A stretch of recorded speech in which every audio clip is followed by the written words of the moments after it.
रायसेन में मध्य प्रदेश केंद्रीय कृषि मंत्री शिवराज सिंह चौहान ने कहा, आज हम रायसेन जिले के साईखेड़ा में हैं। रास्ते में कई गांवों में हमने नुकसान देखा है। पिछले 50 सालों में इतनी बारिश और बाढ़ कभी नहीं आई। जिनके घर नष्ट हो गए हैं उनका सर्वेक्षण करवाकर हम उनके लिए तत्काल व्यवस्था करेंगे। उन्हें पैसे देंगे ताकि वे अपने खाने पीने का इंतजाम कर सके। रायसेन जिले के साईखेड़ा में हैं। इसके पहले बमोरी और रास्ते के कई गांवों से नुकसान देखते हुए आ रहे हैं। 50 साल में ऐसी वर्षा और ऐसी बाढ़ पहले कभी नहीं आई। हम जहां खड़े हैं यहां के सारे मकान डूबे हुए थे। ये कछवाड़ा था जिसमें ककड़ी लगी थी, तो मकान का सामान और मकान बर्बाद हो गए। खाने पीने का सामान तबाह हो गया। पहनने के कपड़े भी लोग नहीं उठा पाए, सामान भी नहीं निकाल पाए। एक अम्मा का तो सामान उठाते भगते दौड़ते गिरी और फ्रैक्चर हो गया। इनका सब कुछ तबाह हो गया। फसलें भी नष्ट है और घर भी नहीं बचे। सर्वे चल रहा है अभी। इस व्यापक नुकसान को अभी हम और आगे सिलवानी तक देखेंगे। और दुख की इस घड़ी में हम अपनी दुखी जनता के साथ खड़े हैं। सर्वे करके 4 काम हम करेंगे।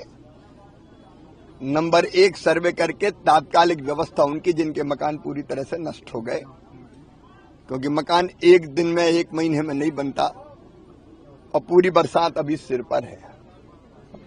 तो तत्काल उनके रहने की व्यवस्था क्या हो, अस्थायी व्यवस्था।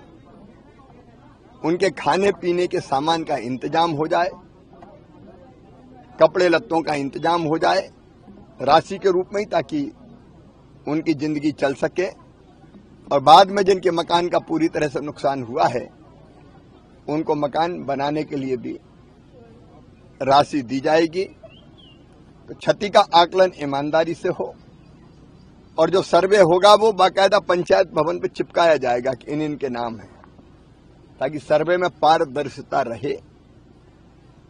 फिर फसलों के नुकसान का सर्वे होगा और वो सर्वे करके भी फसलों के नुकसान की आरवीसी 6.4 के अंतर्गत राहत की राशि और फसल बीमा योजना के अंतर्गत फिर फसल के नुकसान का मुआवजा भी उनको मिले, इस बात का इंतजाम किया जाएगा।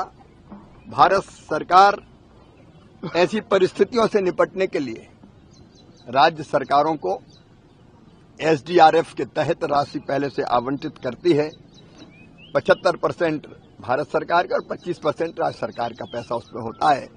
तो इस सर्वे के साथ साथ पहले प्रारंभिक राशि का वितरण होगा जिसमें भोजन और बाकी व्यवस्थाएं चलती रहे, और बाद में फिर व्यापक सर्वे करके नुकसान की भरपाई, घर ठीक होंगे, फसल का मुआवजा दिया जाएगा। संकट है, तकलीफ है, लेकिन संकट की घड़ी में हम अपनी जनता के साथ खड़े हैं और संकट के पार अपनी जनता को निकाल कर ले जाएंगे।